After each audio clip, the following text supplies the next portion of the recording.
Bonjour, bienvenue dans cette nouvelle vidéo. On va continuer sur les tutos, hein, sauf que là, on va vraiment démarrer un vrai projet pour apprendre. Et même moi, je vais apprendre un petit peu, sauf que je me suis un peu renseigné au début. Là, j'avance pas en terrain inconnu, comparé à d'autres vidéos sur la chaîne. Donc oui, j'avais dit dans la vidéo précédente, qui était un peu la bonus sur les résistances là, euh, qu'on allait faire un réveil. Hein, notre projet, ça va être de faire un réveil. Pourquoi? Parce que ma mère en a besoin déjà. Et puis nous, ça va nous permettre d'apprendre de nouvelles choses.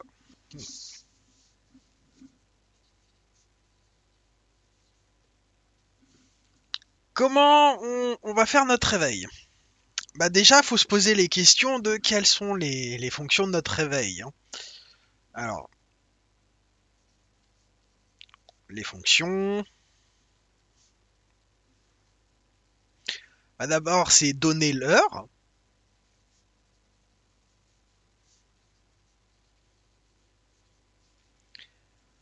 Un réveil, forcément, faut que ça sonne.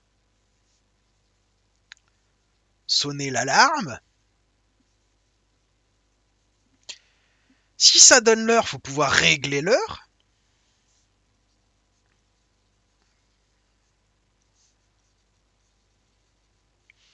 Et si on veut que l'alarme sonne suivant comment on a décidé à quelle heure elle allait sonner, il faut pouvoir régler l'alarme.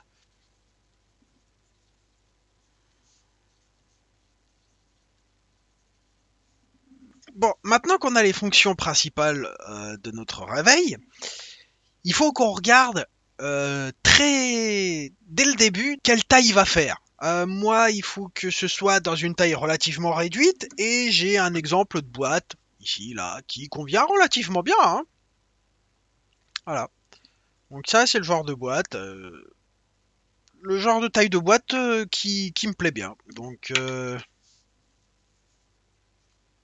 dans la boîte, dimension, point. J'ai écrit comme un cochon, mais on s'en fout. Alors ça fait à peu près, ça fait 9 cm. Donc environ 9 cm de long. À peu près 6 cm de large.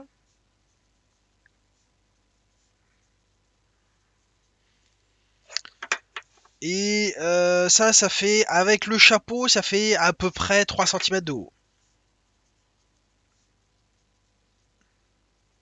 Voilà. Bon, maintenant qu'on a parlé de la boîte, hein, il faut qu'on parle de la source d'énergie. Comme je veux que ce soit un réveil à pile, donc énergie, le point, on va marquer des piles. Maintenant, il faut choisir le type de pile. Alors, si je respecte le même boîtier que là, prenons par exemple des piles normales, hein, triple A, non, ça c'est des double A. Voilà. Donc là, j'en ai 3. Si j'en mets 3 là-dedans, il faut que ça rentre, s'il vous plaît. Voilà, merci. Donc là, on voit que j'ai bouffé la moitié de la place de... à peu près la moitié de l'espace disponible dans mon boîtier, juste pour les piles. Donc là, on voit tout de suite que les piles traditionnelles comme ça va pas être une solution. Si je prends des petites piles comme ça, hein, si j'en mets 3, est-ce qu'il m'en reste une troisième quelque part? Oui, ici. Voilà. Si j'en mets 3, j'ai déjà beaucoup plus de place que si je mettais ces 3 piles là, hein, en comparaison juste les unes à côté des autres. Voilà. Alors pourquoi je pars sur 3 piles? Parce que ces piles là, hein, ça c'est, on les connaît toutes, hein, c'est des piles qui font 1,2 quand c'est des rechargeables. Donc si on en a 3, ça fait du 3,6 volts. C'est cool. Si on met des non rechargeables, comme celle-là, ça fait du 1,5 volts. Donc on monte jusqu'à 4,5. Et ça c'est cool. Pour les petites, c'est exactement pareil. Hein. C'est les non rechargeables, c'est des 1,5 et les rechargeables en virgule, c'est en général, c'est des 1,2 volts. Le type de pile, ça va être des LR03 AAA. LR03 AAA. Donc déjà, il y a l'espace en termes de gain. Hein.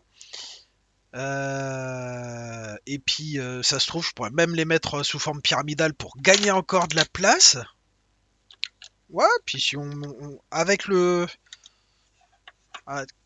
Comme ça, on la voit quasiment pas dépasser la pile. Donc je peux même gagner encore plus de place si je fais un montage triangulaire comme ça pour stocker mes piles.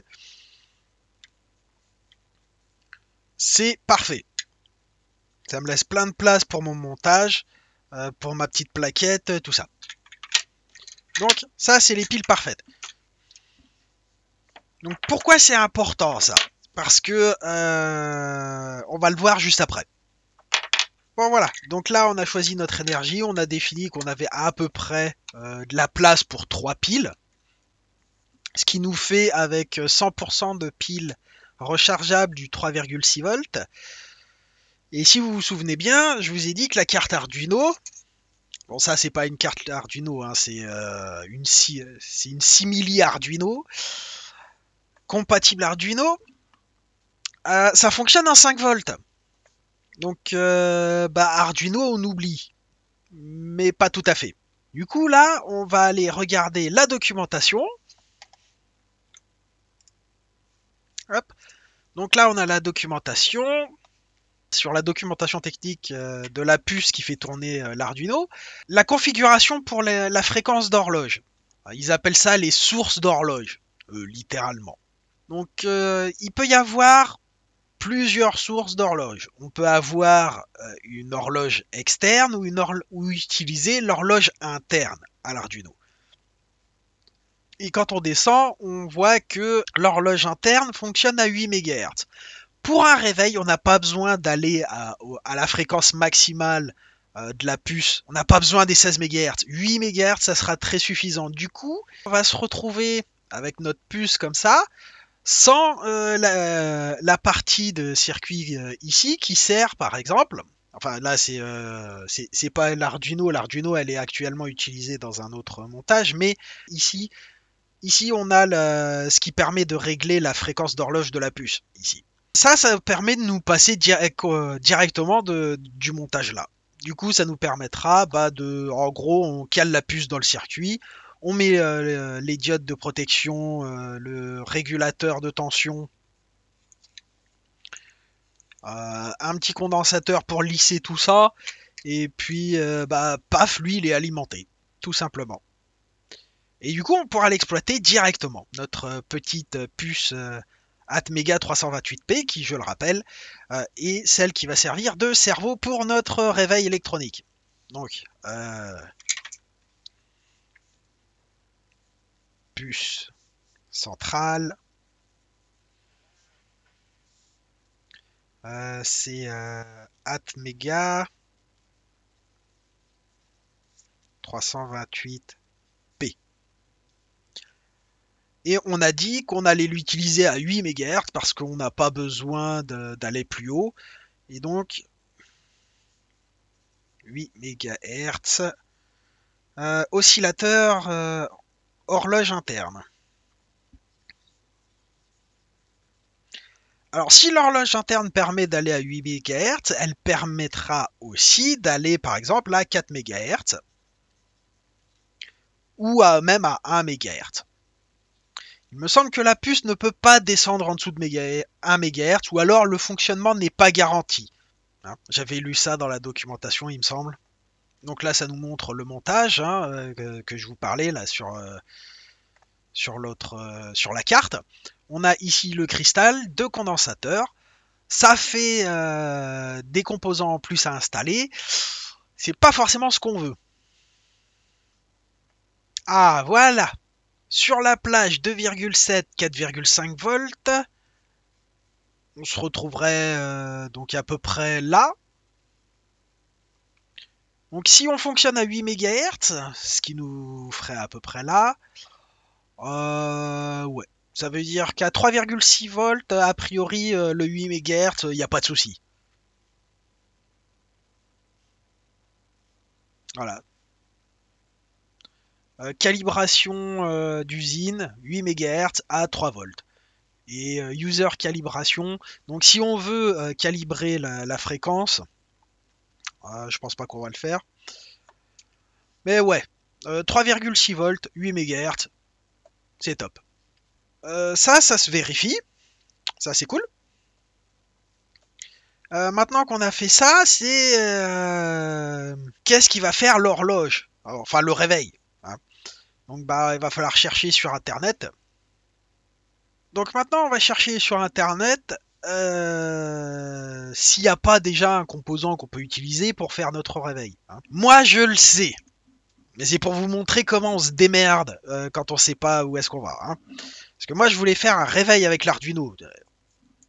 Je veux utiliser le microcontrôleur, donc voilà. Donc on va chercher puce réveil. Hein, ça, c'est la recherche hyper naïve. Et là, ça marche pas. Hein, réveil électronique à puce multifonctionnelle créatif. Et... Oui, bah sur maveilleuse.com, ça m'étonnerait qu'on nous donne ça. Qu'est-ce qu'on a d'autre Qu'est-ce qu'on pourrait... Bah tiens, électronique. Donc on va plutôt... Comme DuckDuckGo est sensible à l'endroit où sont placés les mots, donc puce électronique, réveil.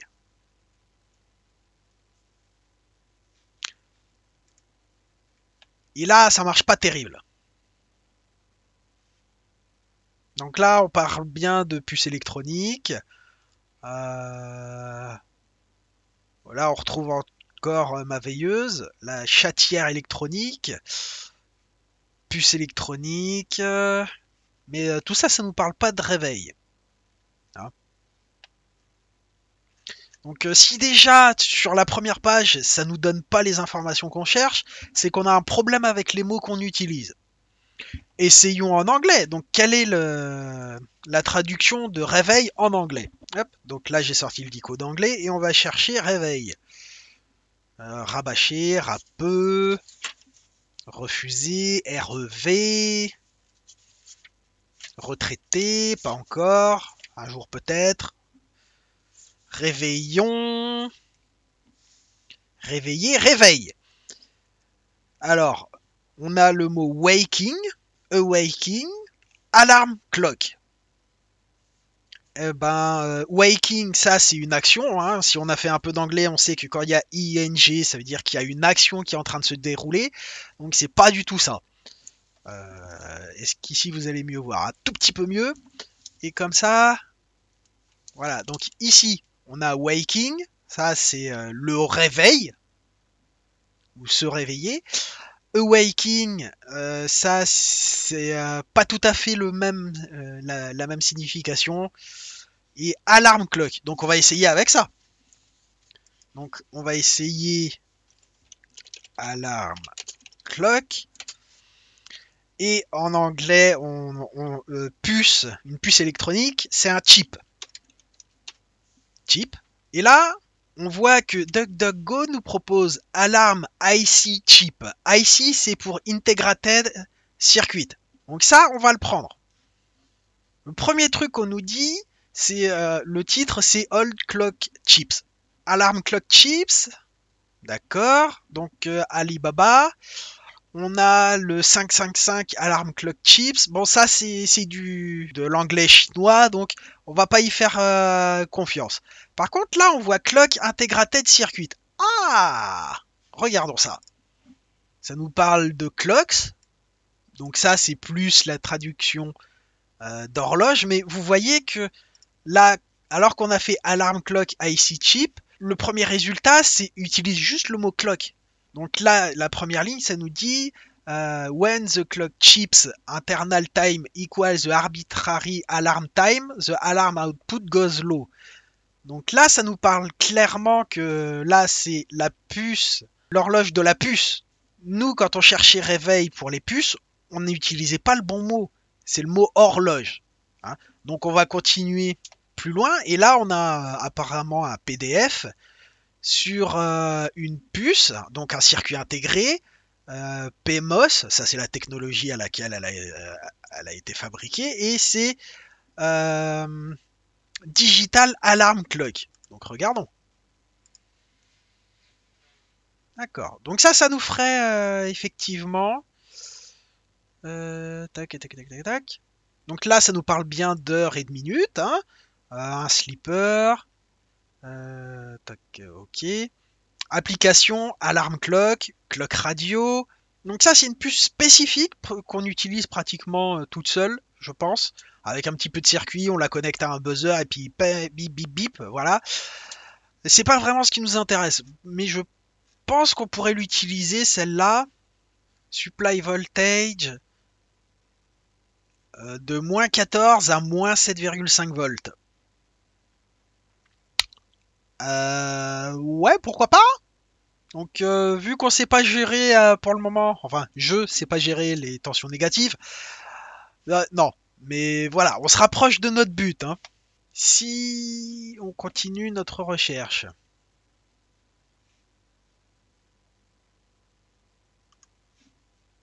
on tombe sur un truc sur eBay, une puce sur eBay. Ok. Donc on se rapproche de quelque chose quand même. Et là, on tombe sur exactement ce qu'on veut. DigiKey, qui est juste là au-dessus. C'est un magasin de puces, enfin de composants d'électronique. Et là, il nous marque ici clock timing, donc horloge et chronomètre, de la gestion du temps, quoi. Et là-dedans, on a la catégorie des real-time clock, donc des horloges temps réel. Ok. Donc là, il nous montre plein de puces. Et on est tombé dessus. C'est des puces qui sont beaucoup plus simples que celles qu'on avait vues juste avant. Après, il y a des puces qui sont beaucoup plus compliquées, hein, mais voilà. Et là, le premier qu'il nous sort ici, c'est le MCP 79410 ici. Voyons voir ce que c'est que cette bête. Alors, c'est une puce qui fonctionne. Alors, VCC est entre 1,8 volts et 5,5 volts, exactement comme l'Arduino, ce qui est génial. Application, ouais, bon, bah, ça sert à donner l'heure, ce truc-là. Hein. C'est une real-time clock. Voilà, real-time clock, horloge temps réel. Ça fonctionne sur bah, ces microchips qui la fabriquent, hein, celle-là. C'est ce genre de puce-là qu'il nous faut. Hein. Puis elle a quelle tête, celle-là? D'accord. Donc ouais, c'est vraiment une puce toute simple. Hein. Après, on pourrait regarder la documentation technique du truc. Alors, les fonctionnalités concernant le temps, il y a les heures, minutes, secondes, jour de la semaine, jour du mois, année, euh, double alarme avec une seule interruption,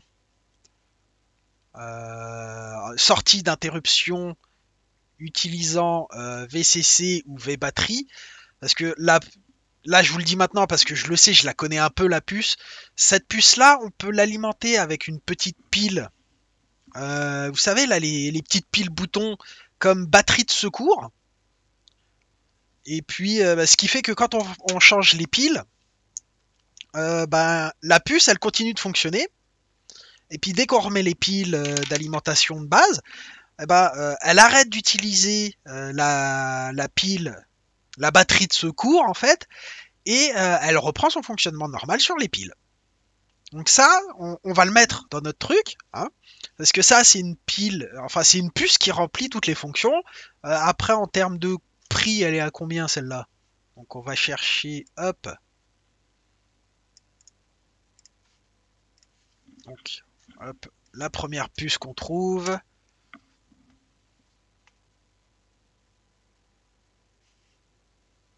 Donc ça c'est la page qu'on a vue. Donc celle-là, si on prend celle-là, le coût de la puce, 1 $. À l'unité, c'est 1 $. Frais de port quasi compris, c'est 1 $ quoi, le machin. Ah, mais ça c'est sur DigiKey. Si nous on préfère utiliser Conrad par exemple, parce que déjà ils ont la puce chez Conrad. A priori ils l'ont aussi. Bon, avec ouais pareil, c'est 1 €. Bon, 1,30 €, 1,60 €, 1,50 €, suivant suivant le format qu'on prend. Donc ouais, 1,50 €, frais de port compris, ça va, c'est raisonnable quoi. Seulement, nous, ce format-là, on l'a pas. Donc est-ce qu'on peut trouver au format PDIP? Donc voilà.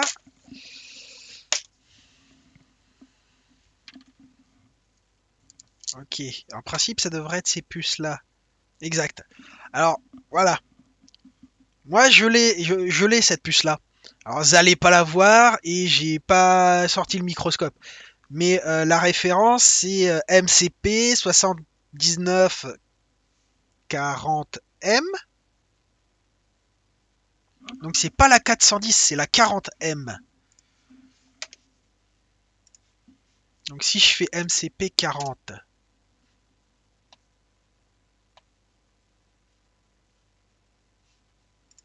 40M,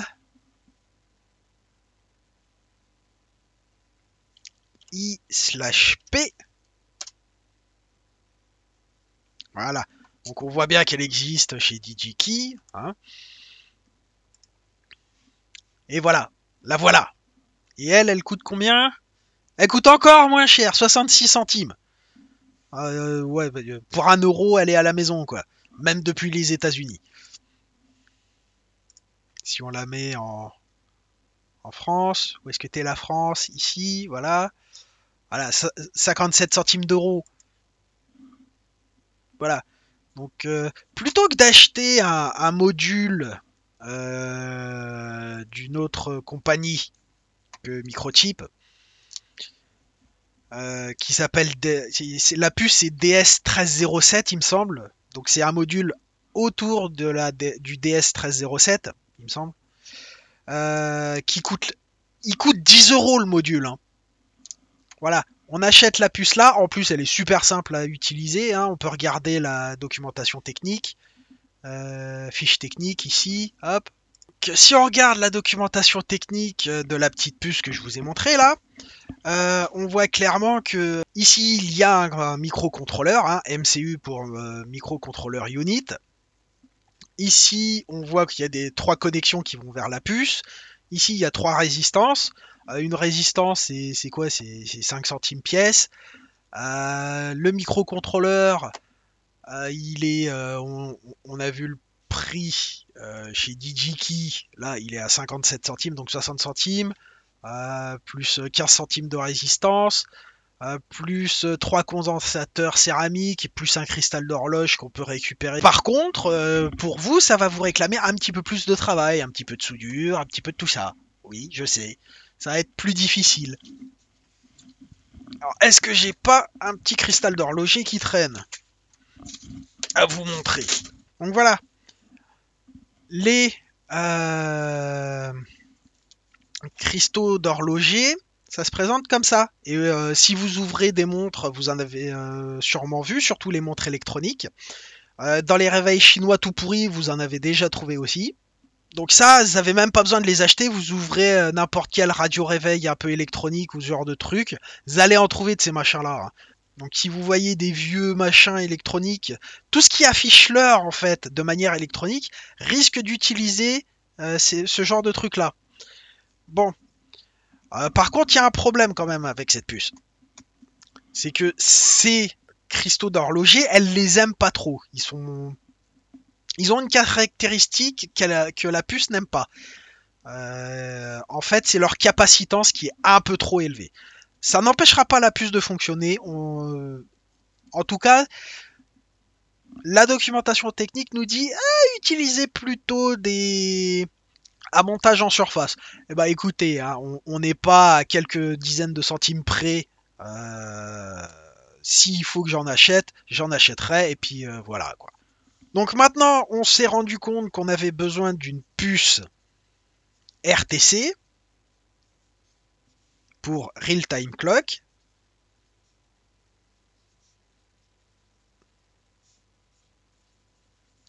Et maintenant, vous savez comment chercher vous aussi vos puces spécialisées. Hein. On part du français, on voit qu'on trouve rien. Hein. Et du coup, on part vers l'anglais, on prend un petit dictionnaire. Vous avez vu, à part pour lire la documentation technique, après, faudra se mettre à l'anglais, hein, quand même. Enfin bon, on arrive à trouver quand même ce qu'on cherche. Et donc, le modèle de puce qu'on a trouvé,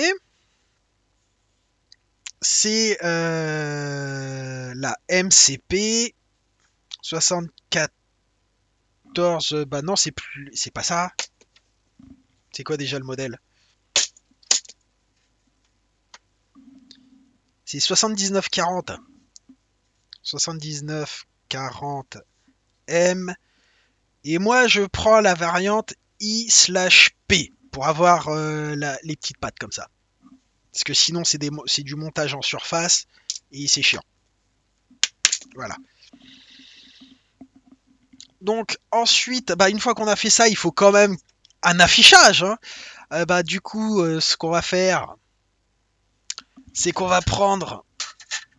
Alors, on a deux types d'affichage hein, à prendre. On a les gros affichages comme ça, 7 segments.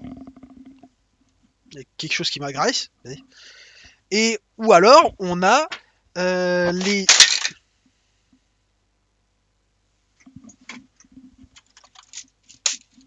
Donc je disais avant que ça se casse, tout se casse la gueule. Ou alors on a les affichages, donc les affichages 7 segments, ou alors on a les autres types d'affichage là. Où est-ce que c'est? Où est-ce que je les ai rangés?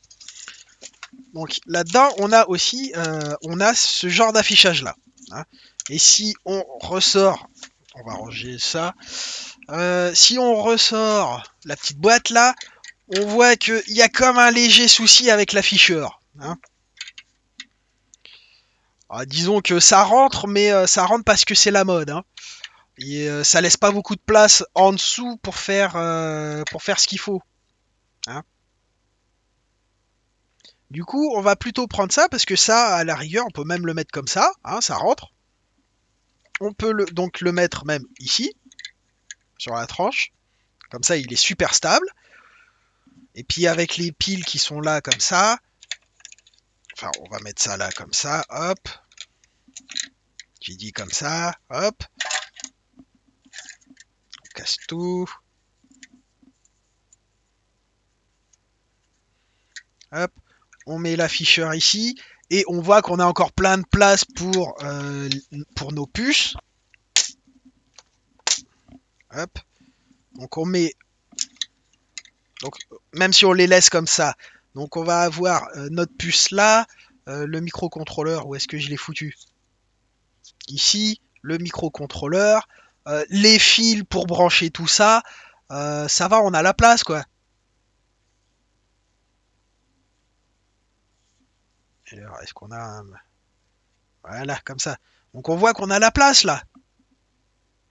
Puis après ça, on peut même le mettre derrière et puis le coller, faire un trou. Ça marche. On peut même le mettre comme ça sur le côté. Par contre, comme ça va être plus délicat. Est-ce qu'on pourrait faire ça comme ça? Non, c'est pas assez long dans ce sens-là. Du coup, on pourrait faire ça. Et puis avoir plein de place comme ça pour mettre. Donc ça se branche comme ça. Donc voilà, vous voyez, en plus, après on met au-dessus les boutons parce qu'il va falloir régler tout ça aussi. Donc il va falloir penser aux boutons de réglage. Donc hop, bouton de réglage. Donc où sont mes boutons poussoirs? Ici. Donc voilà. Alors soit on peut prendre un petit clavier comme ça. pour le mettre par au-dessus. Comme ça, on peut mettre directement les 10 chiffres de 0 à 9. Et puis voilà. Par contre, ça va nécessiter d'apprendre à bien programmer. Hein. Ou alors, on peut prendre les petits boutons comme ça. Ou alors encore prendre les gros boutons comme ça. Comme c'est pour ma mère, on va prendre les gros boutons comme ça. Hein. Les gros boutons comme ça. Si j'en mets un plus, un moins, deux autres pour se décaler, un autre pour... voilà. Ça va, on a la place, quoi. Voilà, voilà, voilà, voilà, voilà. Donc, ben, bouton poussoir, c'est les gros comme ça qui font 1 centimètre. Donc, bouton poussoir, gros, comme moi. Parce que je fais mon poids, mine de rien. Enfin bon. Donc, voilà. Voilà, voilà. Ah oui, puis l'affichage, il faut que on va prendre ces trucs-là parce que ça prend pas de place. Et puis c'est cool. Affichage, LED, 7 segments. Alors on a le choix entre prendre 4 comme ça ou alors une barre de 4 comme ça. Par contre, je me suis fait avoir pour cette barre de 4 là. Je sais pas si vous le voyez bien, mais voilà, là il se voit bien. Là il y a les deux petits points au milieu. Bah, sur ce modèle là, il n'y a pas de LED à cet endroit là. Ils sont pas câblés. Il n'y a pas de LED, il n'y a rien. Bah, je vais quand même le prendre. Et puis on va essayer de se démerder pour avoir un montage qui permet d'avoir un simili 2 points. Les deux petits points. Yeah. Sinon, on prend ça.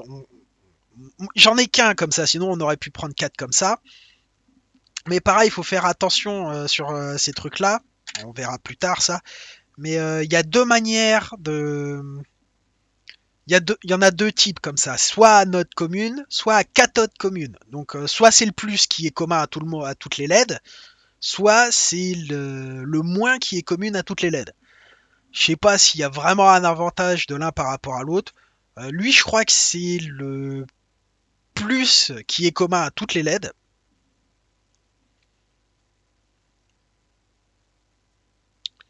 On verra ça en temps voulu. Voilà. Donc c'est comme ça qu'on prépare un projet. Enfin, en tout cas, c'est comme ça que moi, j'ai préparé ce projet-là. Sinon, pour les boutons, on pourrait utiliser ces trucs-là, mais je pense que c'est un peu overkill hein, en termes de place.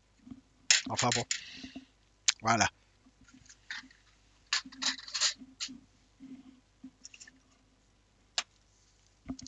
Voilà, bah, je pense que on a fait le tour de ce qu'on avait besoin de faire avec... Ah non, non, non, non, non, il nous manque une chose. Il nous manque le son. Alors pour l'alarmer, pour l'alarme, pour alarmer. Qu'est-ce que tu fais là, toi donc l'alarme.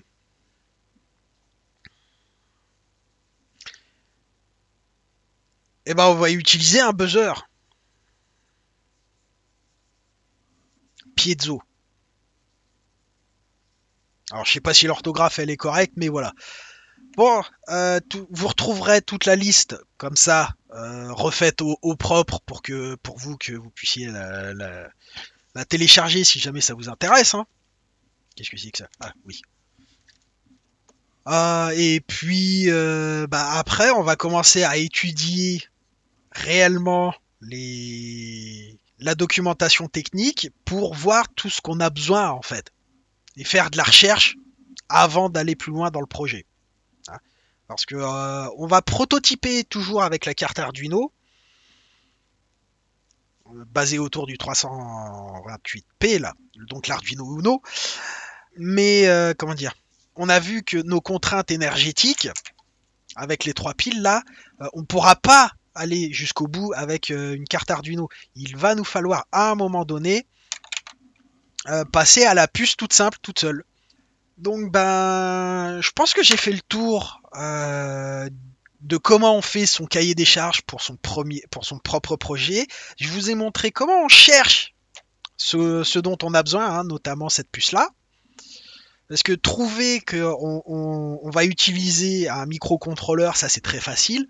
Par contre, pour savoir quel type de puce j'allais utiliser pour mon horloge, enfin pour mon réveil, la véritable fonction réveil, hein, c'est la petite puce là, la puce RTC. J'en ai chié, je vous ai fait la recherche en mode accéléré, mais moi j'ai passé par là, hein, pour la trouver. Et moi j'ai pris celle-là parce que c'était la moins chère que j'ai trouvée. Hein, vous avez vu, à moins d'1 € la puce, ça vaut bien quelques efforts, ça vaut bien un peu de jus de cerveau et un peu de jus de doigt pour les soudures et tout ça. Donc bah, dans la prochaine étape, on va faire la liste provisoire de ce qu'on a besoin pour commencer à prototyper. Donc bah, à la prochaine vidéo. Bye bye.